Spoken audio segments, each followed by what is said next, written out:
everyone. It's Stacy from Achievers Prep. Welcome to another episode of It's All Education, the video and audio podcast. I have a very special guest here with me today, and she is going to come to us and tell us about being unapologetically wealthy. And I want to introduce Natalie Bullen. All right, Natalie. Well, tell us about this unapologetic wealth. You know, it's a labor of love. Financial literacy is my ministry. And I feel like it is so important, especially for Black and Hispanic people, to understand how money works. Right. We have been conditioned since children that we're going to go to college, get a good job, and live the American dream. And the American dream is full of debt. It starts off with student loans. Black people in this country hold almost 70% of student loan balances, even though we're only 12% of the population. So we are being harmed in a disproportionate way by taking on that debt. That's being compounded with us taking lower paying jobs. Okay. How many white men do you know that are CNAs, LPNs, social workers, and kindergarten teachers? I suspect very few, because they don't get guided into those types of careers under the guise of do what you love. They're being taught do what you enjoy, that also pays well. Right. You can enjoy being an engineer, right? Social work isn't the only enjoyable career. Now, I think social workers should get paid more. I think school teachers should get paid more. But until they do, we give ourselves a double whammy. We take on more debt, and then we go into a lower paying job. So when an average 22, 24-year-old gets out of college, a Black young adult, they have a negative net worth. And they spend decades trying to get just back up to zero. What if we started teaching people something different, that they were in control of their destiny, not some dead-end $12 an hour job? What if we poured into our children that God gave them a gift and that they can magnify that gift and get paid for it? What if we taught our children that they don't have to start off six figures in debt to be successful? So that is how Unapologetic Wealth started. I am unapologetic about my stance in life. I'm not going to apologize for being loud. I'm not going to apologize for talking too much. I'm not going to apologize for getting out there and spreading the word of God every single day. And who doesn't want to be wealthy? So I think it's a good fit. Right. I love it. I love both aspects. As you can tell, I'm all about education. Mm-hmm. And the education that I speak about most often is not related to what most people think. Most people think of education in a very traditional brick and mortar type of way. I do believe there's a place for that, obviously. I mean, we wouldn't want doctors who just decided they were doctors and they were self-taught and they decided to be doctors. Obviously, that is not the case, but that is not the majority of our workforce. You know, if you look at jobs around the globe or even jobs in our country. So because of that, I believe that there are many soft skills and many social and emotional intelligence skills that we can learn, and we can be self-taught, because we live in the greatest time of our lives where information for the most part is free. It is how you learn that is usually affected, even in a traditional learning scenario with a traditional school situation, because I am the mother of a special needs child who is very bright, very brilliant, but his future would be impacted by the fact that he was not quite able to assimilate or fit into these boxes, these molds that we have established before his birth, you know, that have existed since we all knew of a school system. And when someone were to go to my website, they would see the first thing on my website is a video from Prince EA. And he is speaking about the fact that when you look around us in society, everything in society changes for us, everything except education. And that is that traditional education that I'm speaking about. So I'm a proponent for home education for our children. In fact, there is a program that I have started called Kid Biz Consulting, because many of the entrepreneurs that come my way are looking to improve their own businesses, but they don't even realize, many don't, that they are teaching their children, by setting an example of teaching them to be entrepreneurs. Mm-hmm. And I think first and foremost, we have to have a mindset of not borrowing, but a mindset of owning. And I think that is where the transitional mindset of wealth comes in. People talk about generational wealth all the time. Well, okay, that's well and fine. We can worry about the generations, but the first thing we need to do is become wealthy today, right? That's true. We got to become wealthy today. And it is very hard to break from a pattern that's been established for us and a pattern that exists in order for us to just live day by day. So I love the fact that you are unapologetic about it, because so am I. So I'm going to team up with you. We're going to team up together, and we're going to do this unapologetically. And we're going to bring others along with us. And in the process, we will be showing people, helping people build generational wealth. Now, can you tell me, we have discussed, I know, just between the two of us, possibly doing some type of, what did we call it? We don't want to call it a job fair, because it's not a job fair, or a career fair or something where we could offer the whole package to someone going out, starting a business. You need to have a headshot. You need to have, a good resume. You need to know, the right things to say, the right things to do. You need to know how to structure a business. You need to understand how to, when you're structuring your business, there's more to it than just going out, getting a cool logo, having a cool name, and getting a website. Right. Okay. Those things are great and they have their place. But you need to first and foremost, because there's so many times I talk to new business owners, new entrepreneurs, who tell me, I say, who's your target market? They don't know. They have no idea. And that is it. That is the beginning of a downhill spiral. You really need to know who it is you're marketing to, so that you can more effectively market to that demographic, right? One of the other things I've found when I meet people is that they don't often have a system of accounts receivable and payable. Right. As soon as they start their business, as soon as they make the first dollar, I want you all to hear me.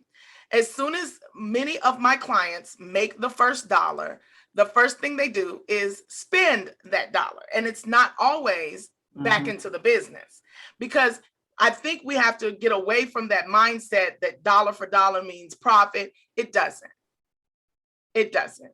You really need to figure out what your overhead is, what you need to pay first, what you need to pay out versus what you're taking in. So it may take a while before you get to the point where you're able to pay yourself, actually. So can you speak a little bit about that? Because I know some people differ about that. Some people say, oh no, you should pay yourself first as part of the expenses. I disagree in the beginning of a small business. I disagree. I believe that you have to kind of make some sacrifices. And one of those sacrifices is your salary. So can you tell me a little bit about your position from a financial standpoint about that? I'm going to tell you, I believe you should get paid from the beginning. I can't understand working for free. If I thought I had to work for free, I'd quit.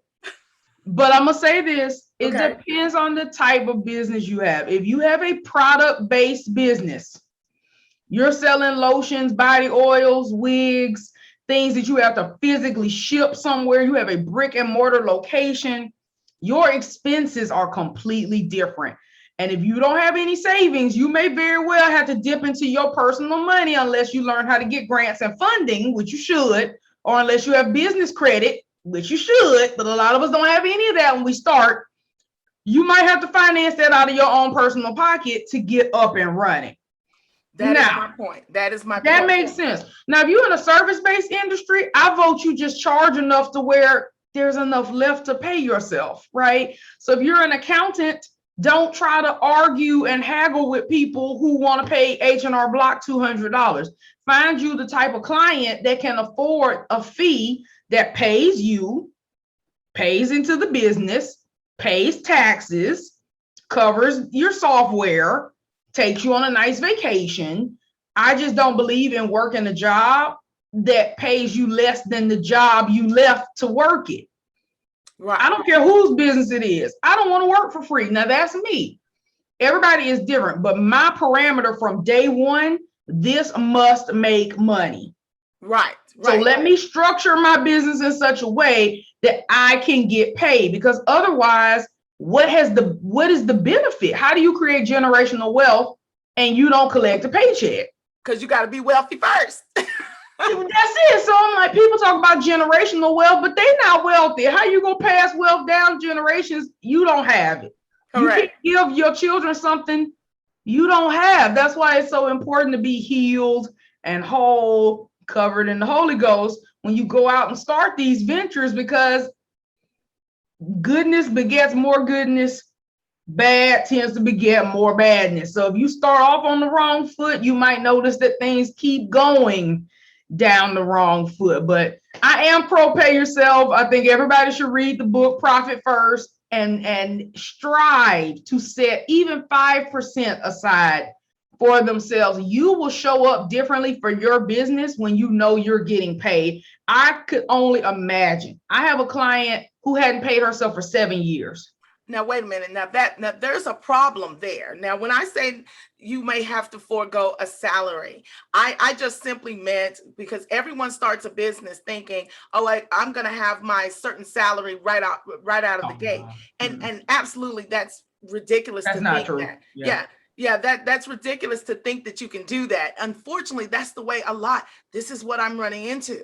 A lot of us who start businesses, and we think that any money that comes in is now our profit. And then when it comes time to structure the business, when it comes time, and I have to talk to you about what are you using for your accounting? If you don't have enough to pay a CPA, then you need to have a software. And if you can't afford the monthly fee that comes with the software, then you don't need to be in business. QuickBooks is $25 a month. If you cannot afford QuickBooks, then you do not need to be in business. Do you know how many people I talk to who can afford the $25 because they're paying themselves $100 a month? Well, I'm telling them, okay, we got to take $25 of that and we got to pay QuickBooks every month. So when you start thinking about that and you stop thinking about everything that you get in your hand has to leave your hand. If you stop thinking like that and figure out once it comes into my hand, okay, let me look business-wise to see where I could disseminate this money to further my business. That is what the mindset that I'm kind of thinking of. And it's because we have a job mentality. We have a trade hours for dollars type of mentality. But when you work for yourself, it's not always like that. Because there are times, especially when you're bootstrapping a business. That's why, and I'm so glad you touched on something about those grants. Let's speak a little bit about that, because there are ways to fund your business when you are bootstrapping it. And for people who don't know what bootstrapping means, it just literally means doing it pulling yourself up by your bootstraps and getting it done. Holding on to your boots and sloshing through it and getting it done. So can you talk to us a little bit about sources of funding? And you also mentioned something about business credit. We have to also explain to the people that your business credit, when you don't have business credit, means your personal credit. Right. Translation. Your money, right? I am not the queen of grants. I have never gotten a small business grant, full transparency. However, I know there's money out there. You just have to comb through it. Just like scholarships for college, they all have different requirements. Some require you to have been in business a certain length of time. Some may require you to have employees. But here's what I don't want to have happen. People have no personal savings, bad personal credit, no business credit, no business grant, and go, this is why I can't start a business because I don't have any money. Right. Tell the people what that means to you. What do you hear when you hear that? And what actions do you take at that point? If a person told me they didn't have enough money to start a business, I would tell them that the money isn't their problem. They just aren't resourceful enough. Because if they had a burning desire to do anything else, they will make it happen. Beyonce dropped see-through workout clothes in the middle of the night and people crashed the Adidas site to buy them. Okay. I mean, you want to talk about going out in the rain with a hoodie with holes in it. I mean, the clothes got holes, perforations all in the and she drops them in secret in the middle of the night, midnight, 2 o'clock in the morning. She dropped Ivy Park and it sells out in minutes.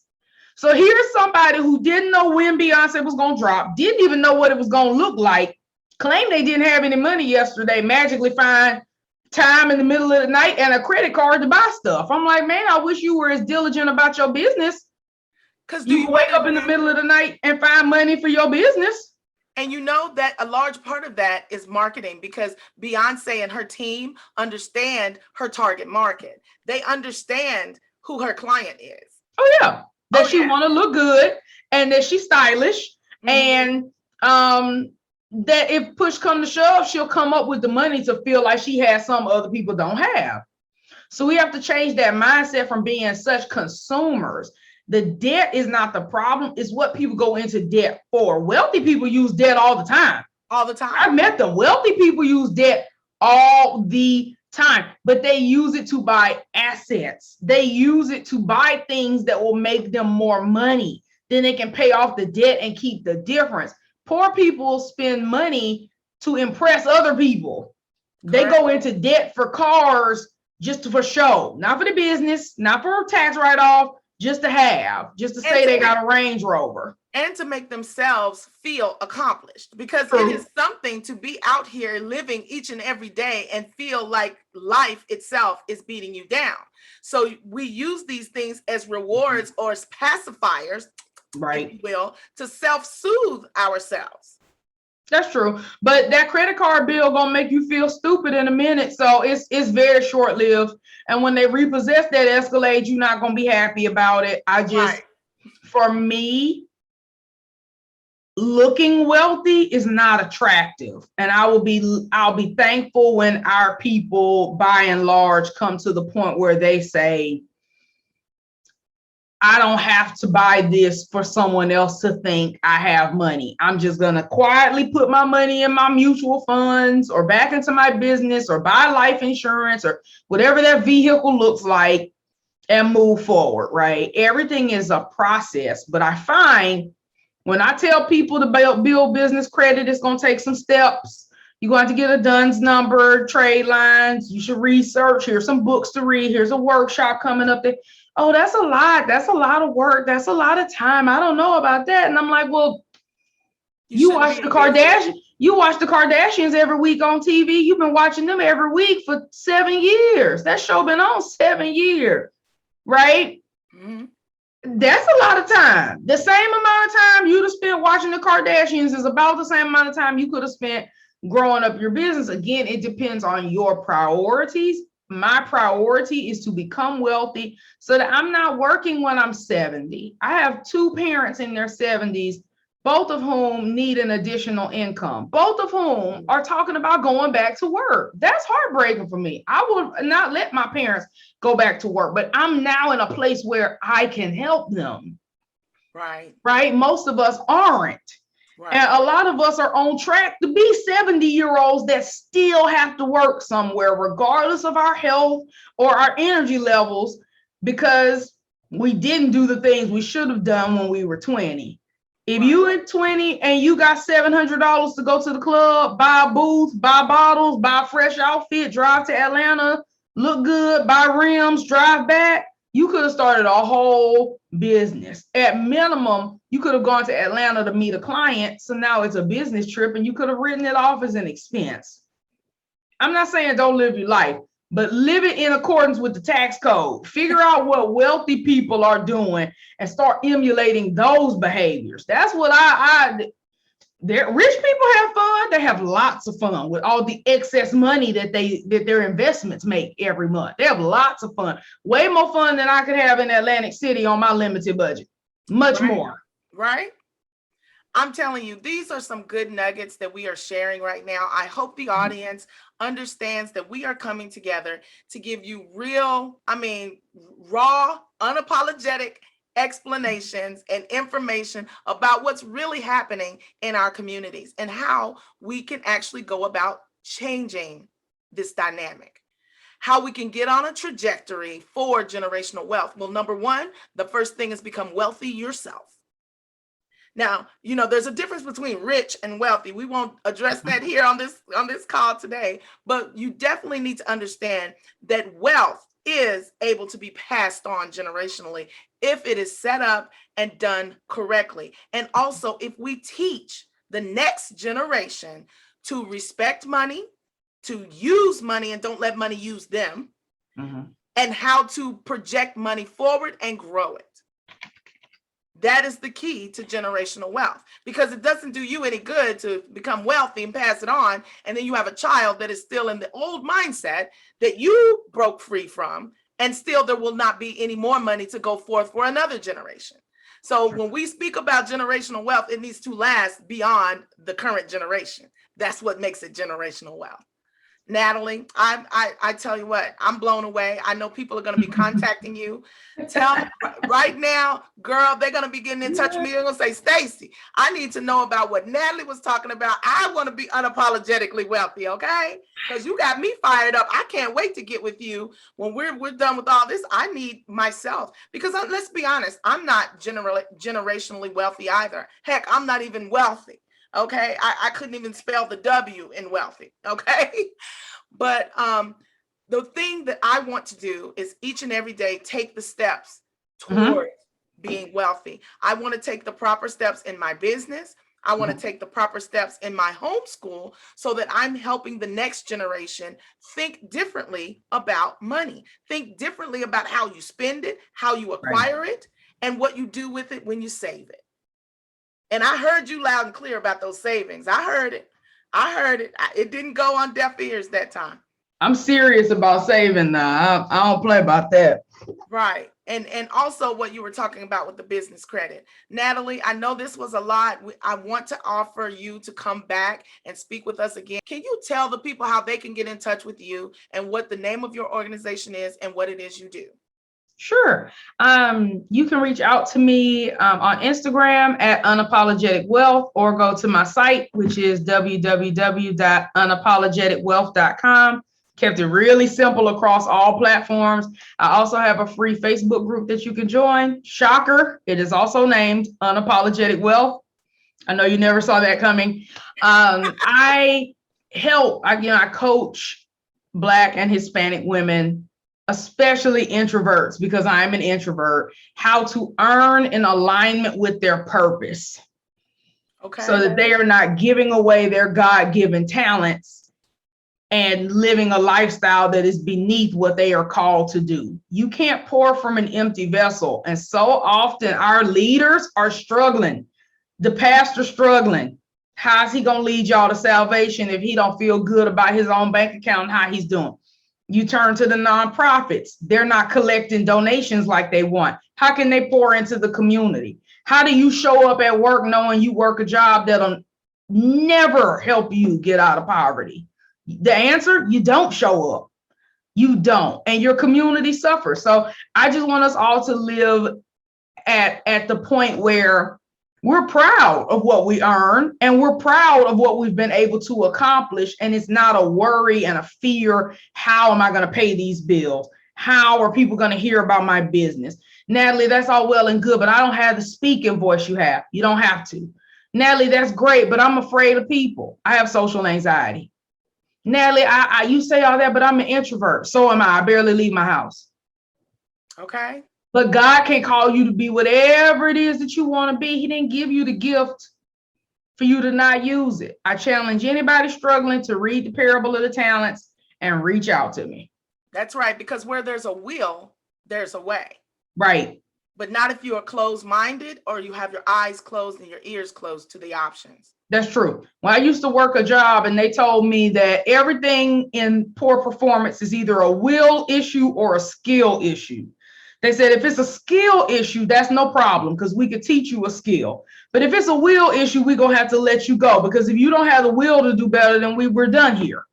And that always stuck with me. A lot of us think we have a skill issue. We think it's something we don't know how to do. Natalie, I'm not good at sales. Natalie, I'm not good at budgeting. Natalie, I don't have a website. They think it's something that they don't know how to do. It's a will issue.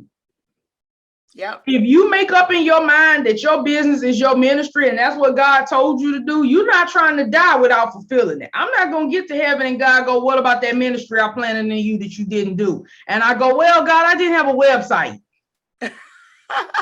That's why I didn't fulfill it. Right. That's why I didn't fulfill it. I didn't have a website and I couldn't figure out how to build business credit. And, I was waiting tables at Cracker Barrel and I just didn't have the money.